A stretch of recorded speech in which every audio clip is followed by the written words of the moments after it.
You are now watching Maine Wire TV with your host, Tom Shattuck, featuring Maine Wire Editor-in-Chief Steve Robinson and the indispensable John Featherston. We actually have a ton of stuff. It's only Tuesday, right? This is Tuesday. Tuesday. It is Taco Tuesday. July 28th, and Graham Pollard joins us. John Featherston, our secret mole, is shepherding John right now through up to northern Maine. I have my own driver. I feel very important. Yeah, I have my own driver. Yeah. It was only a matter of time, Fethy. All right, let's get to the splash in the Maine Wire first here. Comic book artist charged in alleged assault of Maine Wire reporter following Biddeford anti-ice protest. I am regretful, Featherston, that I didn't change your headline and get rid of the word artist. Oh, okay. Artist. Everybody's an artist. It reminds me of the official presidential poet Amanda Gorman. You know, this comic book artist, this thug punk here is one of the people who assaulted John Featherston a couple weeks back, and finally got charged with this. It took a little bit of time, but it was a clear assault. All sorts of witnesses. There's video of it. Guy's a thug, and they're obviously he's going to pay $500 or whatever it is. But something is something. Yeah. It took a little bit longer than I wanted to get this guy charged, and I mean, clear as day. I mean, he waxed me with his skateboard. I mean, and I ended up getting a new phone, and I got my old phone repaired.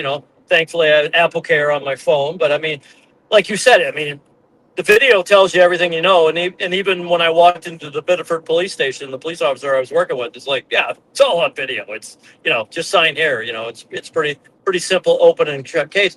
The interesting part now is going to be to watch how the DA handles this. Because, as it's talked about in this article, it became a national news story. I don't know how, but it did. Became a national news story and even, international news story because the Daily Mail picked up on it. But the Maine Press Association did come out and say that, hey, this is wrong. A member of the media, was struck. So can the DA, broom this one? I don't know that he can, because, I mean, any member of the media, if it's a competition of us, if it's the Bangor Daily News, the Portland Press and Herald, one of the TV stations, we don't want any of this to ever happen to one of our colleagues. So, I think they have to enforce this case and set a standard. Don't you? Yeah, I mean, it's about as cut and dry assault as you could possibly get, right? Like if this is ruled not to be assault, the bar of assault gets moved pretty dramatically, I think, if it's legal to smack someone in the face with a skateboard. So, I mean, it's all on video. It's as black and white as you can get.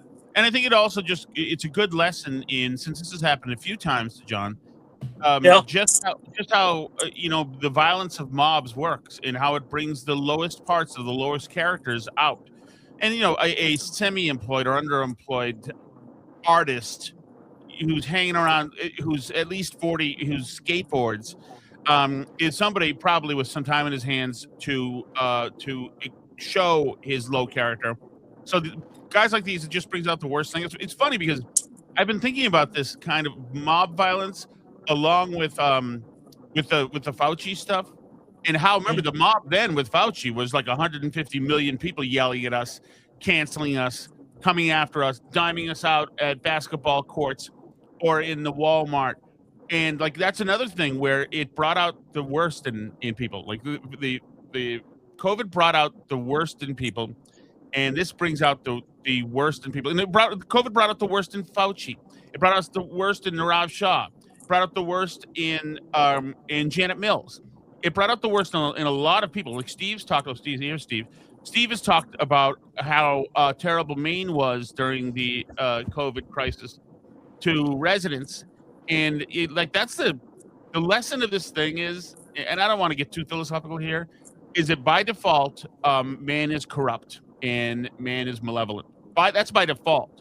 Unless somehow you can instill a value system, through, God forbid, religion, which is tapering off, at least in blue states. Man by default will be corrupt, like Fauci was, and will be vain like Fauci was, and an egomaniac, and want to use power to pound people down. And that's the same thing with these mobs. These people get to expose their true selves when they feel the safety of a mob, or with COVID, the fame of COVID, the elevated sensibilities. And it's what I'm trying to say is, damn it, we need religion. That's what you need. And I actually am trying to say that, because if it's not for Christianity is a radical ideology, because our default is to be violent and terrible to each other. And then comes Christianity and is the alt-rock religion. And now we see the other religions creeping in. And what does that mean? What is that doing for us? So what are you doing in the car, John? What size are you, Tom? Because I'm going to get you a Troyathon T-shirt while I'm up here. What size? Yeah. Get a XXL and a XXX. I ran out of Wegovy yesterday, and today I have been whacking out pasta like nobody's business. So all right, so I'll get a couple Troyathon T-shirts while I'm on my field trip there. Yeah. So what is the field trip? Are you allowed to give us details? Well, the boss is here. Let's ask him. Steve, I don't know what you're talking about. I have no idea where John's going. People are under some kind of a misunderstanding that I'm somehow the mastermind of the Maine Wire. It's anarchy. It's controlled chaos. You just hire talented people, mostly through nepotism, and hope that they do good things. It's worked out so far. Yeah. Thank you. Yeah. Yeah. I would say, as I always say, check back with the Maine Wire for more updates. I'm John Featherston. We'll have some updates coming. Yeah. Stay tuned. Yeah. Yeah. I mean, I'm jealous of missing out on this one. I'm more than happy to take the blame if anything goes wrong, but I don't deserve any of the credit. All right, you guys heard that, right? Yeah. My moles tells me you're on the way to desert of Maine. Is that true, John? Well, Shannon Bellows always tells President Trump to jump in the Gulf of Maine, so I want to go see what it's all about. Yeah. So. I just hope where you're going has got a good sandwich, John, and they don't kick you out of whatever local sandwich shop it is. That would be 2 for 2 on sandwich shop removal. Would be devastating. You're not with me, so my sandwich's chances go up for him. Yeah. So we've been. It's safe to say that John is headed north. I think that's safe to say, where a lot of activity has been brewing in the last at least 4 days since the coronation. But there's a lot going on. I mean, we've got a lot of other things happening. Stuff in the Maine Wire right now. Let's see. There's a new poll out that we've talked about showing AOC as Democrats. I guess it's a national story, but Democrats' best bet, which is very interesting that we're there. She's attractive and she's young. And this democratic socialism, which Troy Jackson sounds like, he says all the stuff without being technically a member of the DSA, but he says the stuff like he's an outsider talking about, billionaires and trillionaires who've taken all the power, given it to their billionaire friends. It's so these platitudes are just dumb. Like, how does somebody like Troy Jackson take his Democrat socialist platitudes about trillionaires stealing the money of hardworking Mainers and then put that against Susan Collins' punch list of money and projects she's brought back to Maine? Well, the raising Ocasio-Cortez is an interesting point to start with, because if you'll notice, the whole socialist panoply of lawmakers came and endorsed Graham Plattner. You had Bernie Sanders, Elizabeth Warren, Ro Khanna. They all wanted to partner up to this guy, cozy up to him, and try to draft on his coattails a little bit. And so naturally, some socialist guy from Maine, you would think that Ocasio-Cortez would be right there with him, right? Medicare for all, down with the oligarchy, tax the rich. But she wasn't. And there's a clip of her where she's asked about it, and she just said, "Oh, I haven't been following that." She kind of gave like the Mariah Carey, "I don't know who that is" type of a response. And I think that she clocked Graham Plattner from a mile away. Like, she saw him and was like, this guy's no good. I don't want anything to do with him. He reminds me of, every overly aggressive dude who ever came into the bar that she worked at before she was elected to Congress. So I'll be interested to see, does she have a different judgment when it comes to Troy Jackson? Or is she also going to stay away from this race? Does her woman's intuition tell her that perhaps Troy Jackson is not a wagon that she wants to be hitched to. So that will be interesting for me. But I also think that the attack on Susan Collins as, she's wealthy, it doesn't land well for anyone who actually does their homework, because in 2000, from 2002 to about 2012, she was one of the poorest lawmakers in Washington, D.C. Her financial disclosures show that she basically had a salary, and then she had a savings account and maybe some, municipal bonds at various, banks or cities in Maine. But then she married somebody who was wealthy. And when you marry someone who is wealthy, you luck into that. I mean, it's every girl's dream to marry a wealthy man. It's every guy's dream to marry a wealthy woman. If you marry somebody who's worth, $50 million, all of a sudden your financial disclosures look a little different. And I've looked very closely at the financial disclosures for all 4 members of Maine's congressional delegation, and we would have reported them out if there was anything unusual there. But the most interesting thing is, like, Jared Golden somehow managed to go to Washington, D.C. and earn $170,000 a year and be poorer. His income is flat and maybe trending downward after 6 years in Congress. Angus King, he loves buying and trading stocks, but he's bad at it. He's really bad. He's like the James Cramer of stock market investing. He loves to buy the trendy ARK funds, but he buys high and sells low. So, I mean, that's kind of a funny story. And Shelley Pingree has a bunch of investments in stocks, but for the most part, the most interesting thing on her balance sheet is that she still has a huge chunk of Paloma Partners, which is her billionaire ex-husband S. Donald Sussman's hedge fund. So if there's a story to be found in the Maine congressional delegation's financial disclosures, it's in Shelley Pingree's disclosures, not in Senator Collins. To the extent that her wealth has increased over the last decade, it's because her husband had a bunch of investments, smart investments. I mean, if you have a bunch of stock in NVIDIA and NVIDIA 10Xs during that time period, yes, your net worth is going to increase. And John, let me ask you something. How is Troy Jackson going to make the case that prices for Mainers are far too high because of federal legislation? Like, how's he going to blame that on Susan Collins? Well, I had the opportunity. I was on the radio this morning with Senator Collins, communications director for the campaign, and we talked about, the United States Senate should be a consolation prize, and this is a consolation prize for Jackson. But I was making fun of Jackson. I said this morning that John Travolta called Troy Jackson and he wanted his shirt back from Saturday Night Fever that Jackson was wearing when he was giving his victory speech on Saturday at the convention. And you listen to Jackson's speech, and it's almost like he's still running for governor, because he's talking about all of these these points that would be valid conversation as a governor.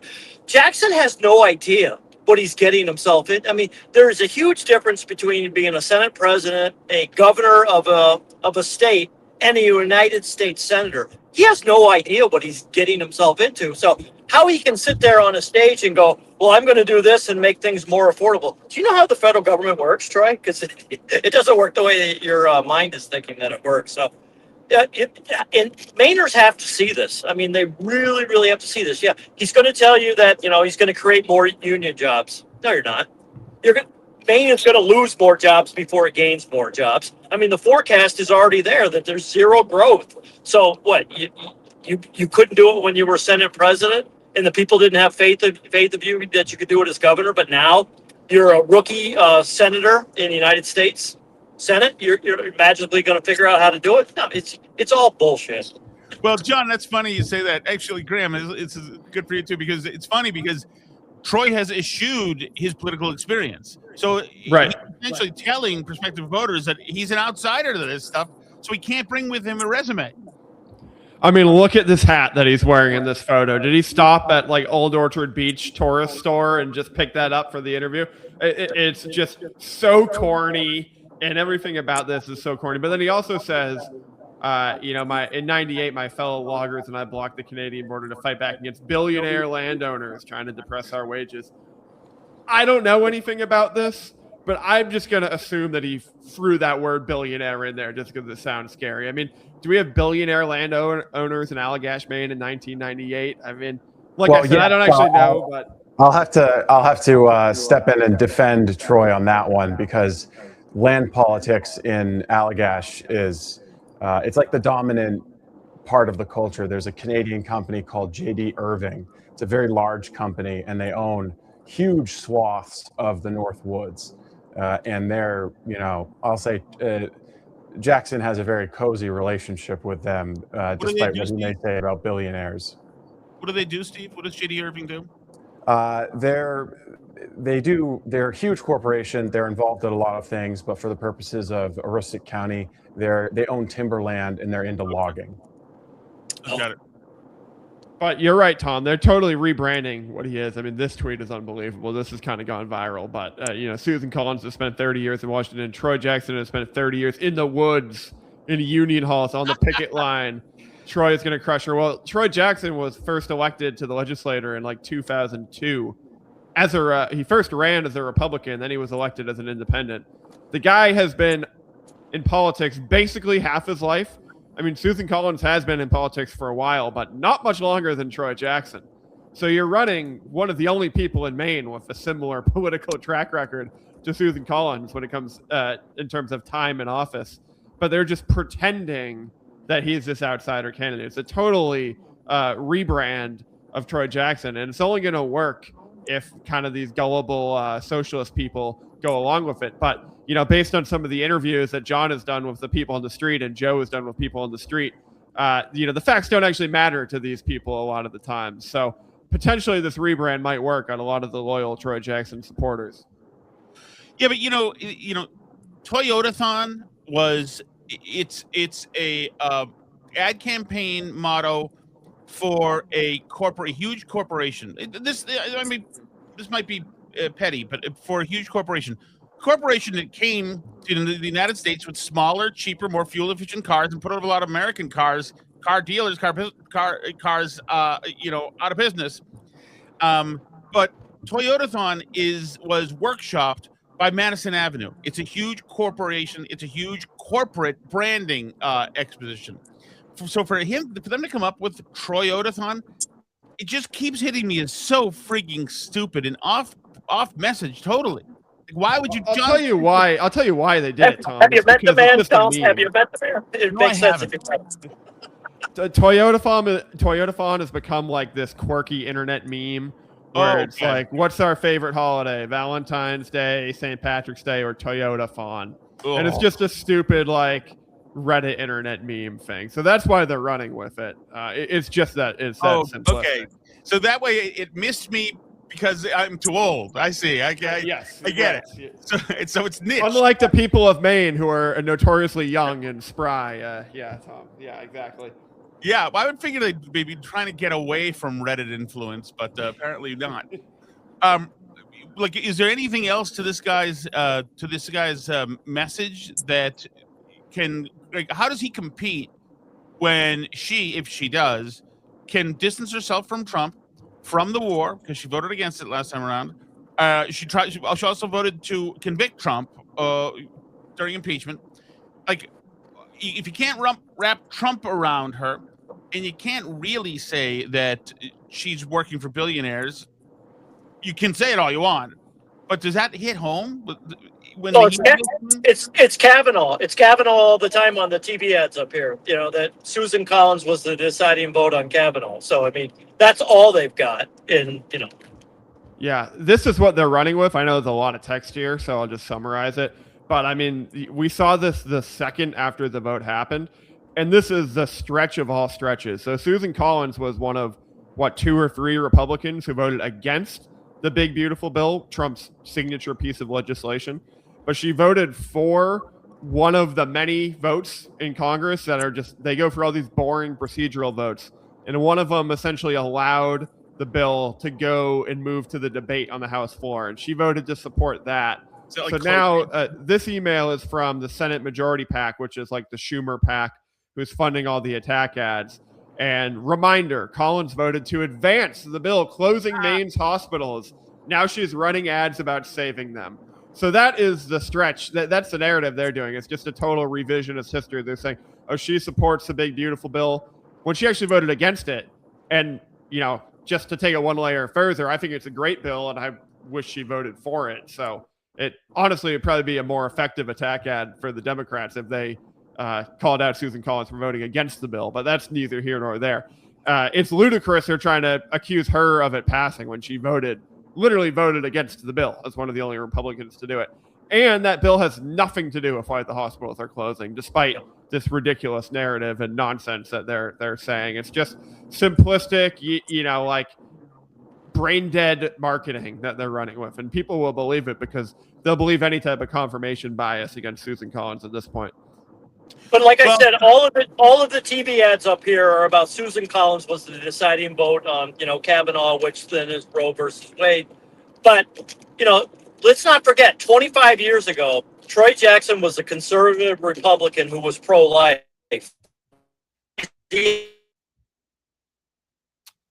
That's John, right? That this time? I don't think John. Troy Jackson wants... Oh. We lost you for a sec, John, but you're back now. No, I was saying, Jackson 25 years ago was a conservative Republican that was pro-life, and now he's a DSA Democrat, that's for, on-demand abortion. Should he really be picking at Collins for the Kavanaugh vote and the Roe versus Wade?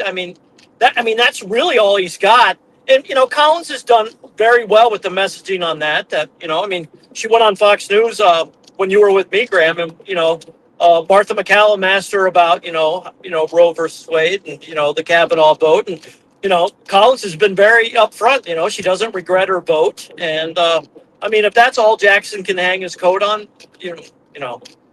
she can, go right back to him and say, hey, you used to support it yourself. Why are you flip-flopping? So, I think it would be a more potent issue if Maine, after the Roe v. Wade Supreme Court decision, restricted access to abortion, and you had people who were fleeing to Massachusetts or New Hampshire for their late-term abortions, but it's exactly the other way around.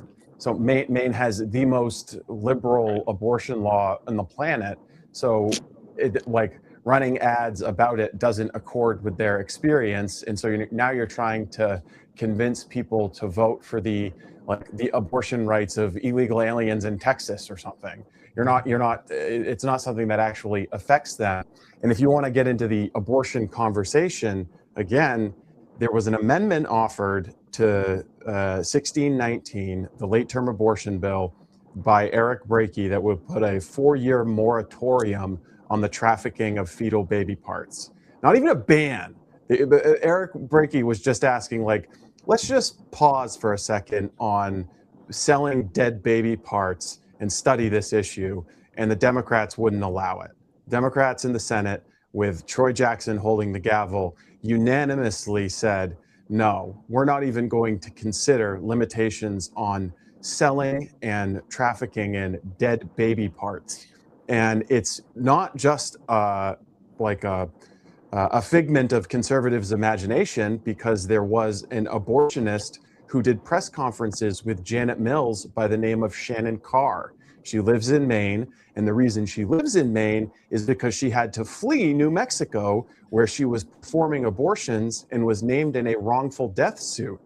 She was actually sued along with the operator of an abortion clinic for an abortion that she was involved with that led to the death of this young girl in her 20s. And in the deposition, she said she helped she encouraged the abortion because the young woman was a waitress and didn't really have any good economic prospects. And she performed the exact same type of late-term abortion that they were trying to legalize in Maine. And that's who they picked as their medical expert to come do press conferences with Democratic senators. And by the way, the abortion clinic had a partnership with the University of New Mexico to provide fetal tissue samples. So it was a very real thing that to just ask to put a limit on, let's make sure that Jackson Labs in the University of Maine aren't, picking up dead babies from the Planned Parenthood clinics for research. And Troy Jackson could couldn't bring himself to say, yeah, you know what? That seems reasonable. Let's just pump the brakes on selling dead baby parts. Ugh. Well, Graham, going back to the Kavanaugh vote, in those hearings, you remember one Democratic senator was saying to Christine Blasey Ford, "I see you, I hear you," and that person is Kamala Harris, who has now endorsed Troy Jackson. She may visit the state. Graham Pollard, what kind of weapon is that? I mean, that might be the best thing to ever happen to Susan Collins if Kamala visits the state. I don't remember a single time in the history of the Kamala campaign where her giving a speech was some articulate masterpiece of linguistic, spirit and fire and passion that's rallied the voters. I mean, say what you want about Bernie, he at least has a army of sycophants that will come and join him and travel from Vermont over to Maine to cheer on Troy Jackson. Kamala doesn't have that. I mean, nobody really liked Kamala. So I think that's, I just think that's laughable and chuckle. And I see her as the front runner of 2028. I see people reporting that. I just can't imagine a world where that actually happens. Like, no, the people that were voting for Kamala, I don't think really liked Kamala by and large. Like, there's more passion for a Troy Jackson or a Graham Plattner than there was for Kamala. Amazing as that is. Kamala's endorsement is kind of like Janet Mills' endorsement. Right. Where the only people who are interested in it, there's like 5 reporters who are interested in it and will write about it, but no one was holding their breath. Like, geez, I don't know how I feel about this election, but as soon as Kamala weighs in, then I'll know. Well, but also, like, John, if you bring in Kamala here, aren't you reminding voters that this lady stole a nomination before Troy Jackson stole a nomination? I might have a little bit of a different take on this than everybody else. Kamala won Maine by 9 points, which is mind-boggling to me, but she did. So she does have some supporters. I mean, I believe if you look up the word idiot in the dictionary, that you'll find a picture of her there. But she, I just don't think endorsements mean much anymore. Endorsements used to mean something. But to Steve's point, like, okay, Susan Collins endorsed, Hannah Pingree would brag in her TV ads, the only candidate endorsed by Janet Mills and Graham Plattner. Would anybody want to be endorsed by Janet Mills or Graham Plattner? And it hasn't affected her campaign at all. She's still way up in the polls. So I just don't think endorsements mean much anymore. I really don't. Isn't it amazing to you guys, after we were deep in the Graham Plattner coverage for 10 months, how he's just totally disappeared and nobody talks about him now? You couldn't post anything about Graham Plattner without 200 people in the comments saying, "Oh, Plattner derangement syndrome. The Maine Wire is terrified of Senator Plattner."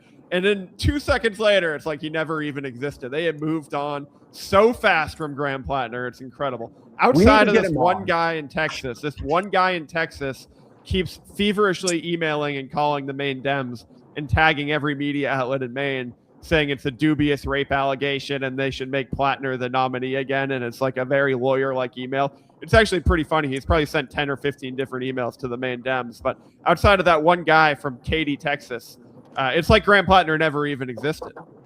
I'm being told the Moxie sales are down at the place that wouldn't serve you and me lunch. And legitimately, I'm being told that. I'm being told that he might not be in town anymore. I don't know if it's true or not, but I've had people tell me. I mean, if I were him, I would have skipped town. Go back to Norway, go on vacation, and as I've said before, he shaves that mustache, no one's going to recognize him. If he shaved his beard nice and clean, he could have been at that ice rally throwing rocks at John Featherston, and no one would have recognized him. That's his new double life. Maybe he slashed my tires. Maybe he's the guy who slashed my tires. Could have been.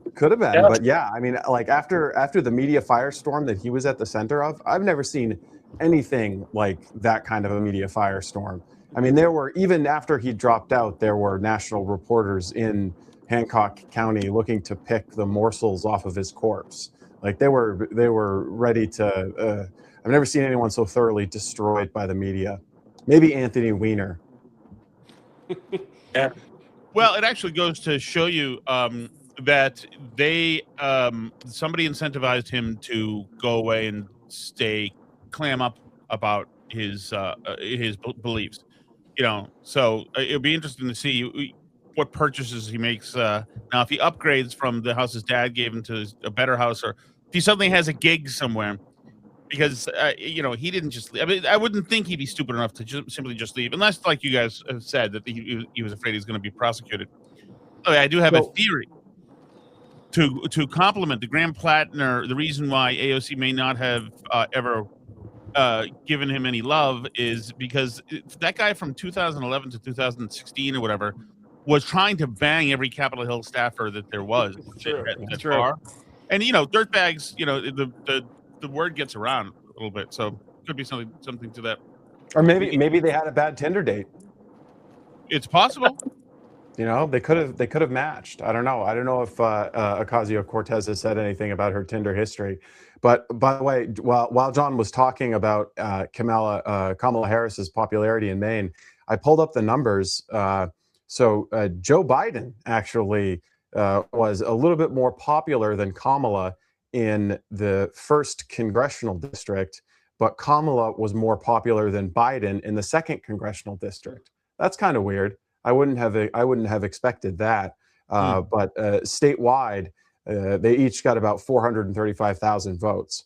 So hey, who's Biden going to endorse? Is Troy Jackson burning up the phone lines for that Biden endorsement? Well, it's actually a good point because he's selling a book too. So now's a chance for him to get a little extra publicity. Yeah. I actually think Hunter Biden's nomination might make more sense right now than Joe's. I'm a Hunter Biden guy. Hunter Biden was on fire recently. Yeah. Did you see? Hey, if you can find it, Matt. Do you mind if we play Hunter Biden a cut? Steve, Hunter Biden and Nick Fuentes a cut. Oh Hunter God, they're gonna subject us to this. There's one cut where Nick Fuentes mentions, I'm not a Nick Fuentes guy and I'm not endorsing him whatsoever, but there's an interview, the two did a podcast together, so it was rather bizarre. And there's one point at which Nick Fuentes starts suggesting that most of the crime in the country is because of black criminals. And wherever you are on crime stats or whatever, doesn't neither here nor there. But it's very interesting when you get a good Democrat unable to speak. And Hunter Biden was unable to speak during this thing. There's a lot of bizarre interviews happening out there. By the way, I know 2 Democrats here in Massachusetts who are in Democratic Party politics, both of who say that Hunter Biden could be your next president. They think that he is carving a new path, that he's got a certain vigor and independent streak, that he's got an underdog life story to tell. I'm astounded by this. I'm astounded by that. I'm AOC or Gavin Newsom. I can't imagine how these people could even be considered. I would think that Josh Shapiro, of course he can't because he's Jewish, but there's got to be somebody else. But these are what they're looking at. And in the Maine Wire, we've got a story saying AOC is the front runner there. For the Republicans, not surprisingly, it's J.D. Vance. On a liver on that, in Chicago. It rolled on into the summer, and it wasn't, let's say, the anger of the oppressed and the disenfranchised. So they were looting. They were looting and carjacking. The criminals. Are you saying that the problem with the 26-year-old white kid living in suburbia outside of Chicago and his feeling of being disenfranchised is because there was looting and rioting in Minneapolis by black people, and it's black people that are doing it? Yeah, the problem with Austin Metcalf was that he got stabbed in the neck at a track meet. And the problem with our city in Chicago is that the Magnificent Mile is gone. Water Tower Place is gone because of all the crime. Nick, and the time of an entire generation of African Americans is that they've been getting killed by cops for decades. What are you talking about, Nick? Because they commit crime. Listen, it's not. Nick, what? That's not true. It's not. It's just getting good, actually. Right there is where it's not true. Are you saying that police brutality as it relates and racism in the police force, in the way in which police treat African Americans? Nick, you could grow up here like I did between Wilmington and Philadelphia. And if you were a black dentist and you lived in Wilmington and you commuted to Philadelphia, the chances of you being pulled over by a state trooper, either Delaware or in Pennsylvania, are about 50 times that would be if it was a white guy. 50 times. And so what you're trying to tell me is that the problem in America right now is that a 26-year-old white kid who lives in suburban Chicago doesn't feel like he has access because he's been canceled or he's been woke, and the problem is black people. I didn't say the problem's black people. Well, you just did, Nick. You just said the problem is crime, and we know who's doing the crime in Chicago. Right here. The carjackings, shootings, teen takeovers. We know why there's no business on the Mag Mile anymore, and it's because they steal cars, they drive them through windows. And listen, black people are some of the biggest victims of the black crime. Anyway, it's quite, we never quite got to the part that I was looking for, but you get the point. Anyway, it gets very difficult for Hunter Biden to mention that. But the only reason I mention it at all is that we're talking about the AOC article in the Maine Wire, suggesting she's polling well nationally, and it's some New Hampshire numbers, and that this could really be a thing. You know, these socialists could be enfranchised in Washington, D.C. Featherston, you say no? You know, I mean, AOC is very popular in the evil axis of the Northeast, you know, in New York. And there is still some common sense in the Rust Belt and the Midwest. You know, AOC is not going to, you know, when she does get the national news, you know, scene, but when she's campaigning in rural Indiana and Iowa and Nebraska, people are going to be like, who is this moron? And, you know, I mean, yeah, is she going to win California? Of course she is. If she's going to win New York, of course she is. What if Maine? That's the primary then, right? That's the race. If she's going to win California and New York, in terms of a primary, there you go. She's got it. You can't underestimate the value of her social media following in modern politics. Just by virtue of having, how many social media followers is she up to now? It's got to be like 10 million between Instagram and X. If you were to convert that into monetary value in terms of television advertising, it's millions of dollars, but it's free for her. So she has access to millions of dollars in earned media that she can use to get her name out. And if she uses it smartly, she can position herself as a more serious contender for it. I hate to say it, but back when there was a dude running her account, she was a lot better. Like her entire viral explosion. Graham, do you remember what that guy's name was? It was like some tech billionaire who just took a break from Silicon Valley to go be her staffer, but he was running her social media account the entire time and doing all the sassy Yas Queen snarky tweets. And that's when she became crazy famous. But then I think he had some Me Too problems and had to step away. So she's kind of faded a little bit in terms of her, viral, sensational social media use. But that's a huge asset that she has that no one else has. I mean, Gavin Newsom, I don't think has it. Any of the other candidates don't have it. And the other thing is their bench is very weak. Like, that's why people are talking about Ocasio-Cortez or Newsom, not because they're particularly talented, but because there's just nobody else. But a serious, hard question. Who's more intelligent, Kamala Harris or AOC? Ooh, that's a tough one. I would probably say AOC, to be totally honest. Yeah. No, I was gonna say Kamala Harris. I think, Kamala's. I mean, I think, like I said earlier, if you look up "idiot" in the dictionary, she's got a picture there. But she was, an attorney general. She was, vice president of the United States. I think Kamala Harris is more intelligent than AOC, and I think AOC will wilt under the national spotlight. I really do, even though she does have a great social media. But she's not that bright. I agree with you, she's not that bright, but she's been in the national spotlight by virtue of her social media fame. Yeah. And the other thing is, Ocasio-Cortez, for her many flaws, she didn't have to do the Willie Brown thing to get ahead. You know what I'm saying? Like, she won her election fair and square. She went to the school of hard knocks in a way that I think Kamala Harris didn't. So she's got those street smarts. She might not know the difference between Medicaid and Medicare, but she's got street smarts in a way that Kamala doesn't. Even if you play a clip of them talking about foreign policy or monetary policy, and it's just going to sound like stream of consciousness from some college kid who took a bong rip.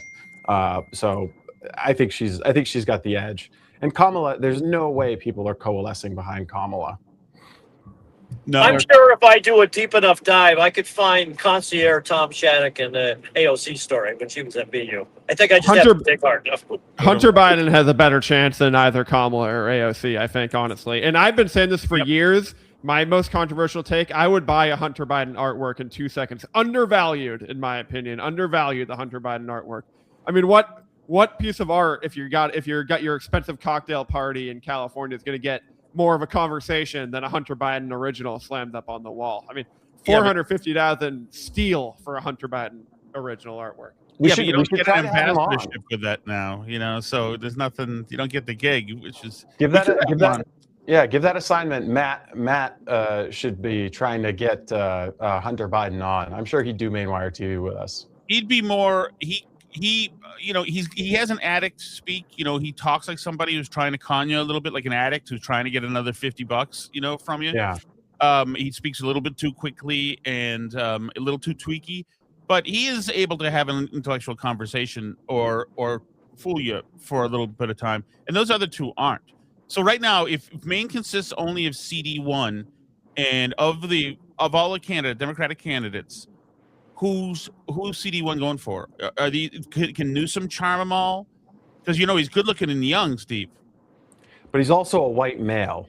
Yeah. So he's got that going against him. I think that's going to be a non-starter. And the other thing is, I talked a little bit with Steve Cortez about this, because before he came to Lewiston and did that documentary, he was out at the Palisades, and there is no reconstruction happening in the Palisades at all. And if you were Gavin Newsom, you should be able to just intuit that your political fortune is wrapped up with whatever happens there. Like if you would want to go out of your way to expedite permits, get some government money and fast track building, even if it's just fake, even if it's a Potemkin village, but there's just burnt out empty lots and no construction happening because California sucks. It's like a bureaucratic nightmare. And so the longer that happens, the worse his chances are, because if I'm running against him, I just go to the Palisades and say, look, Gavin Newsom couldn't get houses rebuilt in one of the wealthiest parts of his state. What makes you think he's going to solve the housing crisis in America or anywhere?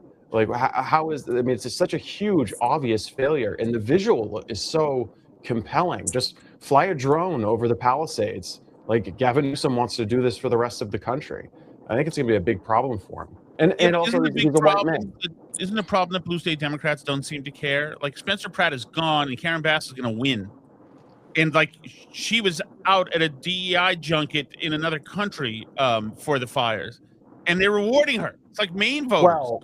Well, I mean, if you think that it was a free and fair election, I mean, if you look at the mail-in ballots that happened in that mayoral election, it was like after the first round, they saw how many votes Spencer Pratt had, and then all of a sudden the third place candidate, the mail-in ballot started coming in like 80-20 in favor of the third ranking candidate to knock Spencer Pratt out, and then that other candidate just disappears. Like there's a lot of fake election. There's a lot of cheating going on, but that one was just blatant. That was the most rigged election ever. There was no way they were going to let Spencer Pratt become mayor. So I don't take that as an indication of support for Bass or Newsom. I think if in a free and fair election, Newsom probably couldn't win re-election to governor of California. I think people hate him. He's phony. He's fake. He looks like a Batman villain. Yeah, RCV and early voting, man, means every election is a jump ball. If that. Yeah. If that. So, Graham, who does CD1 vote for? I still think it's going to be nobody that we're talking about, and I don't know who it's going to be, but they're all so lame currently. I mean, AOC would be the only one, but like a guy like John Ossoff or one of these like new hip socialist guys that are coming up. I mean, they were trying to pitch Graham Plattner for a presidential run, and allegedly Morris Katz was singing his sweet praises that it was singing his sweet nothing that he was going to be a president, and Morris Katz was going to take him to the presidency. So I think it's going to be not Graham Plattner, obviously, but someone in that vein that is just we're not talking about right now, but that's going to kind of emerge in preparation for the election. Well, how about this? What if the most underappreciated, hardest working first lady in history, what if she decides to run? I think she might have had a chance maybe 4 years ago, but she has just thrown away whatever whatever reputation she had by just being so like abrasive and unlikable. You're Right? talking about our queen Melania, obviously, right, Tom? And I think Melania is going to win, no problem. It's not a naturalized, not a natural-born citizen, unfortunately. Well, if she runs to the Democrat, that doesn't matter. Oh yeah, that's a good point. That's a good point. Yeah, no. If Michelle Obama ran, the media would immediately tell us the movement that they love her. All these people who loved Fauci will be all over her, telling us how important, what a great speaker she. If you ask her, she'll tell you what a great speaker she is. And how well she did in the campaign trail, and how she's tired, though. She's tired. We're tired. And well, that's true of whoever they put forward, right? I mean, like the media machine is going to kick in for whoever they pick. It'll be some like backbencher state lawmaker from Iowa or Pete Buttigieg or something like that, and the media machine is going to kick in and they're going to craft some narrative. They did it for Kamala briefly. If the presidential election had been held just a little bit earlier, Kamala might have won. Yeah. Remember Barack Obama had to yell at male black voters because they like to beat their women and they also won't vote for a woman towards the end of the election in 2024.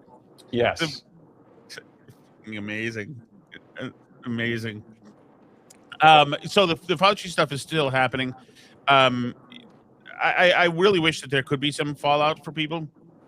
If there is hearings tomorrow, right? Hearings tomorrow. He's been. Biden gave him immunity or whatever. He gave him clemency, whatever it is. Pardoned him. So there's nothing that he did that he can get in trouble for, but he can get in trouble for perjuring himself tomorrow.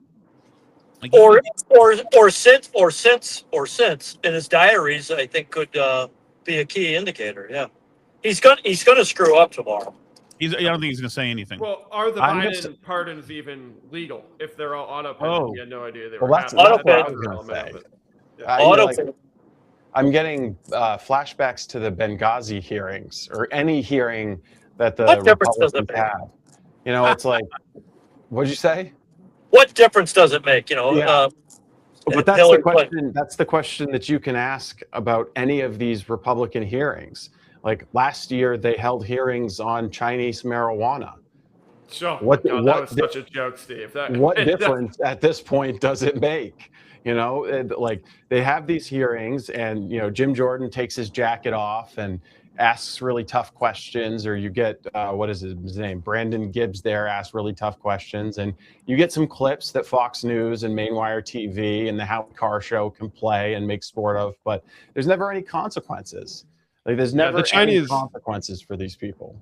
The Chinese marijuana hearing was amazing, and it probably eroded my faith in the government more than anything else, because like the witnesses were not very good. But then on the Democrat side, you had the guy who's an Indian American, whatever his name is, that doesn't speak English very well. He was the co-chair. He was just reading off a script that staffer wrote him, trying to make it Trump's fault.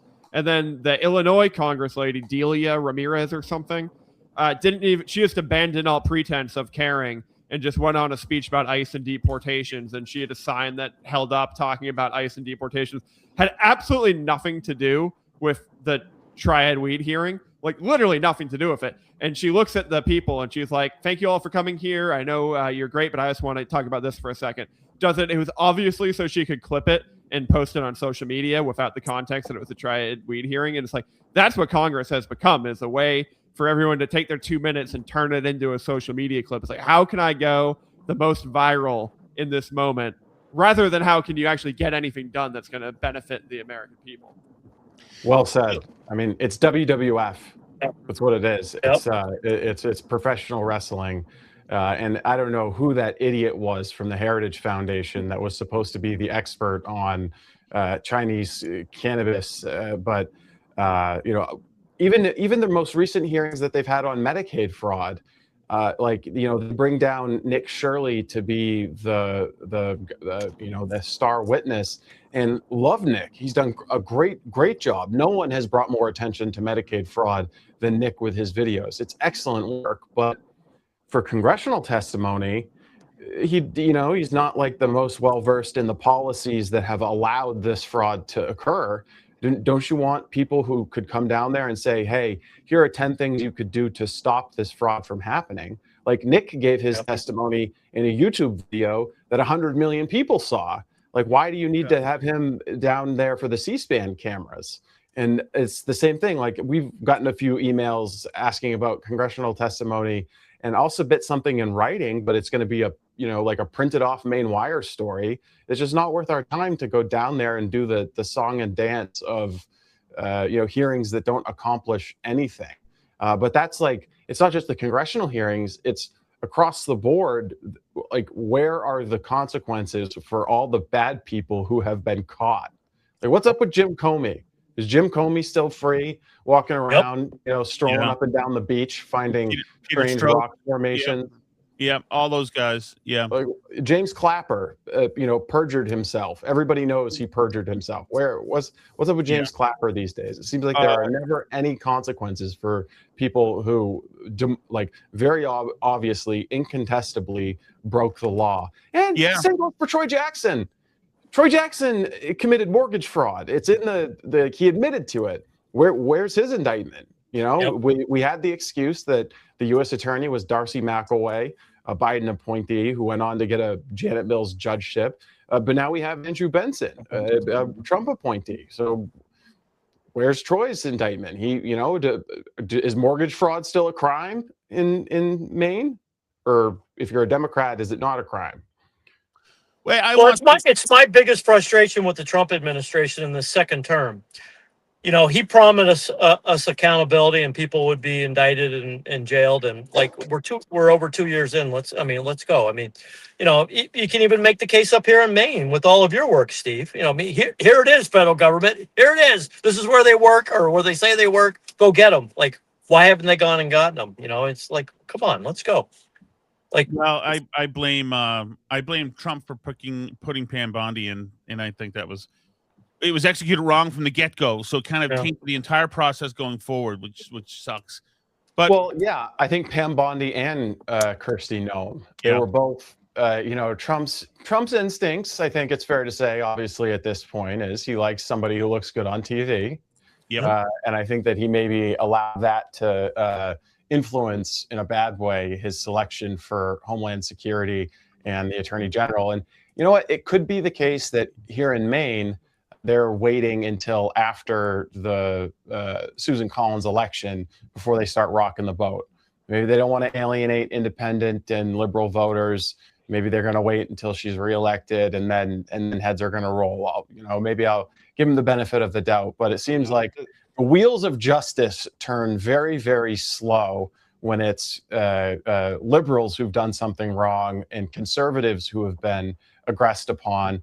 But when it comes to hunting down, like the guy who happened to be at the Capitol walking his dog on January 6th, all of a sudden, the federal government is the most efficient machine ever, and they can hunt you down from like random ATM footage and arrest you and put you in jail. Seems like it works really, really fast when the bad guys happen to be Trumpers or conservatives.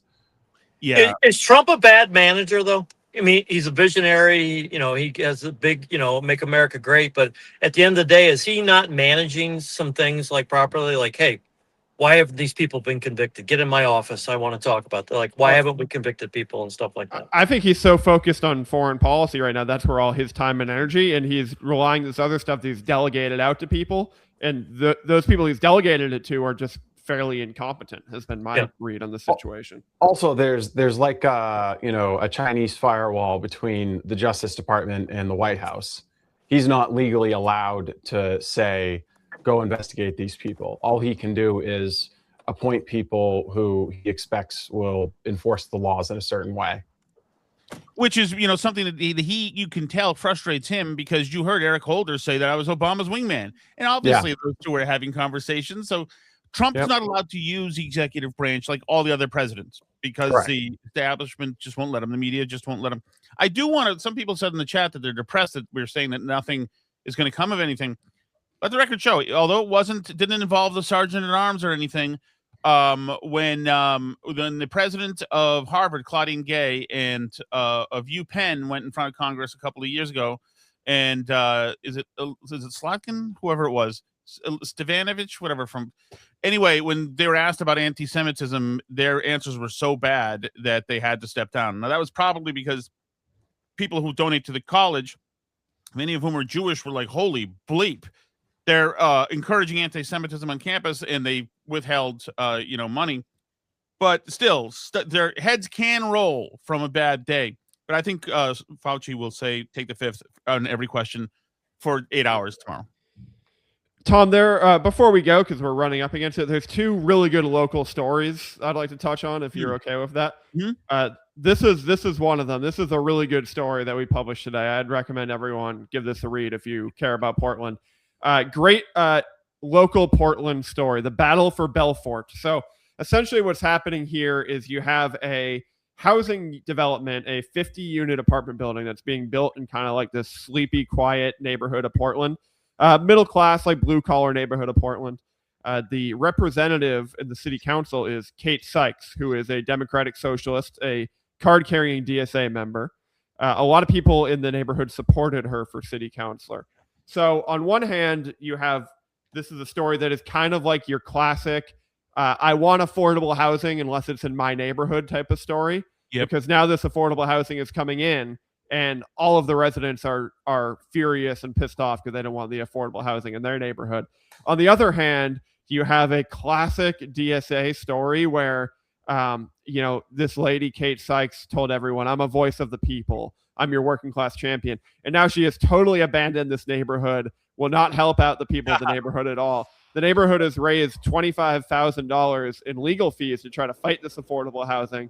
Kate Sykes has been nowhere to be found in any of this. And the neighbors are mad that it seems like there was kind of some circumventing with zoning where they were working behind the scenes to make this happen before it was legally allowed to happen, because it's being built on a lot that was previously zoned for just one singular residential house, and now they're putting a 50-unit apartment house there. But they revised the code in 2024, and people in the neighborhood seem to think that Kate Sykes was working with the developer behind the scenes before the revision was actually passed in order to kind of have this ready to go the day after the revision was passed so they could slam the affordable housing unit in. So, interesting story.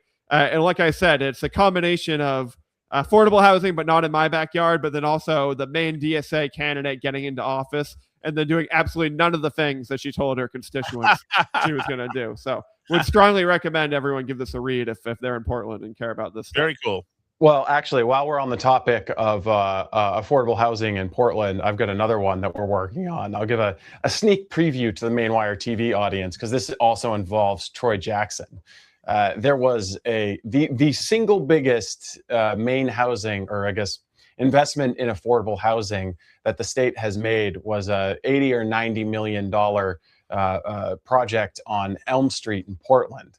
And this, Congress, the legislature is haggling over this, how they're going to do it. They're going to put out the RFP. They put out the RFP and it's snapped up in seconds by one single developer. They'd originally devised it to be, multiple people were going to be able to bid on like the planning, the management, the ownership, the construction, whatever. It was going to be broad-based, economic and I guess stimulus for all of the people getting jobs to build on this thing. But there was one member of the state Senate who insisted that before they put this out for RFP, they had to have a PLA on it, a project labor agreement. And people who are from Tom, you're from Massachusetts, you know what a PLA is. Probably everything in Massachusetts has a PLA. McDonald's probably has a PLA. Mm-hmm. The PLA attached to any government spending means you've got to use union labor. You have to use union labor or you don't get the money. As a condition of bidding on it, you've got to have a plan to hire AFL-CIO thugs to, stand around and smoke cigarettes at the job site. In Massachusetts, if you don't do it, you get a 45-foot inflatable rat in your yes. park. Yeah, well, yeah, or you just don't get the money. Yes. So this project was going to cost a certain amount of money and build, 200 or 300 units of affordable housing in the Portland area. Troy Jackson insisted on attaching a PLA to this agreement, which increased the cost of the project between $20 to $30 million. And because Maine has such a small population of union subcontractors, they ended up having to bring in subcontractors from Massachusetts and New York because of Troy Jackson adding $20 million. So basically, we're trying to build affordable housing for poor people in Portland, but Troy Jackson says, hold on a second, you're going to have to give the union guys from Massachusetts $20 million if you want this to happen. So Maine taxpayer money, instead of going to Maine contractors and Maine construction companies and then getting spent around the economy over and over again, instead went out to Massachusetts, more money to Massachusetts, because Troy Jackson needed to pay off the unions, and then the unions turn around and make campaign contributions to Troy Jackson. It's a fantastic little ecosystem there. But you want to talk about affordable housing, it'll be interesting to see if he brings up the cost of housing and tries to find some way to blame that on Senator Collins, because there's a very credible, detailed story about him actually increasing the cost of housing in the state of Maine, affordable housing. I love the idea of like 150 mass hole union thug tartan army people up there in the local bars, not doing very much during the day when they're supposed to. That's all the PLAs are. That we went through the same thing with the offshore wind turbine stuff. I mean, I think the offshore wind turbine idea is dead. Maybe Governor Hannah Pingree brings it back in the future, but it's just not like scientifically sound. But they wanted to build this huge port on the coast of Maine, and they had this whole debate about like setting quotas for the number of disabled, queer, trans, lesbians that you had to hire at the job site, but also a project labor agreement. So it was going to be the same exact thing where the taxpayers of Maine spend $10 billion or whatever over 10 years on this wind turbine project, and the money is just flushed out of the state to these union goons from Massachusetts and New York.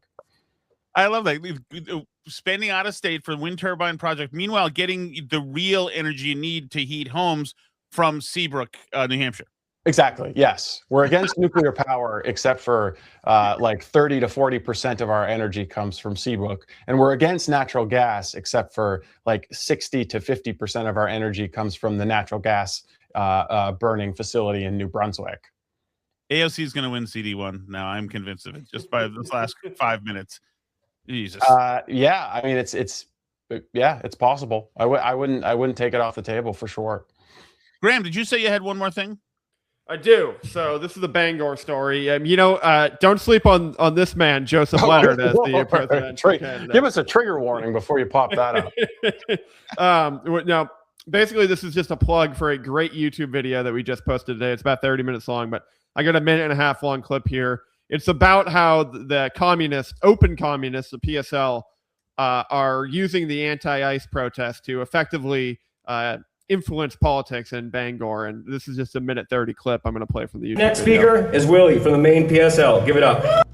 Willie Hurley is the executive director of Needle Point Sanctuary, a syringe service provider responsible for most of the syringes and unused Narcans laying around Bangor. Big comrade. Comrade is a communist term used by every dictator from Lenin to Castro as they crushed freedom, a revolutionary partner sworn to destroy capitalism and bring in a socialist regime. Good afternoon, everybody. My name is Willie, and I'm an organizer with the Party for Socialism and Liberation. 250 people in Bangor in the rain, coming out, 248 of them on the right side of history. That's a shot at the Maine Wire there. The guy that's always in dirty, paint-stained shorts is about to name capitalism as the enemy. Now, you'll see this anti-ICE crowd stay quiet when he does it, but watch Bangor City Councilor Joseph Leonard light up with approval. What are we going to do here? Fight back! We know that the only antidote to this violence is the people. It is the one thing that can liberate us, not just from this tyranny, but from a tyranny of a system of class dominance, a system that is called capitalism. A system that is called capitalism. It's a great video. It's about 30 minutes long. There's a lot of stuff in there, including some of the other worst people in Bangor. But I think it's noteworthy that the head of the Needlepoint Sanctuary, if you see the gazillions of needles all over Bangor, they're freaking everywhere in Bangor. You can't go in a public pool because there's needles in the pools in Bangor. The guy that's responsible for handing those out and making money is an open communist, a card-carrying communist, and is speaking at these rallies about abolishing capitalism. And the city councilor is at least one city councilor, Joseph Leonard, although another city councilor, Matthew Beck, was also in attendance, are openly applauding, openly cheering, and they're out there saying they are on the right side of history. And the 240 other people in the stands that want to abolish capitalism are on the right side of history, but the Maine Wire is on the wrong side of history. It's a very fascinating video. And, you know, when Trump says the communists are on the move, that's not rhetoric. When you see videos like this, when you see these open communists in position of power that are quite literally degrading society and making the city unlivable for, you know, normal people with needles and the other policies at the Bangor City Council. We might need to do a tomorrow, play the entire video and do a start-stop commentary on it as we go through, because was that image was that they, them holding the sign comparing Bibi Netanyahu to Hitler? Is that what that sign was? There's I don't know what they, them you're talking about, because there's about 40 they, thems in this crowd. Well, I didn't want to presume someone's gender. I don't want to microaggress against any of these anti-fascists. But the sign with it had Hitler, Trump, and somebody with IDF on their forehead. Was that supposed to be Bibi being compared? Not just from this tier. Scrub through this here. That one right there, yeah, that one right there. I mean, that's a they, them. I do have to say though, probably the most fun that sign language interpreter is ever going to have. Right? I made that same exact point when I was talking to Joe made this video. There was 2 sign language people they had there. So someone really at this anti-ICE rally, they hired some sign language people. They hired a mic and a tent and all the recording equipment. It was there's some money that goes into these things. But did they have a Somali language translator, or was they did not? Which is no. Well, it's not Lewiston, but yeah. Well, I mean, still, it sounds exclusionary and elitist to me that they didn't have multiple language translators there to help people understand the calls to rise up.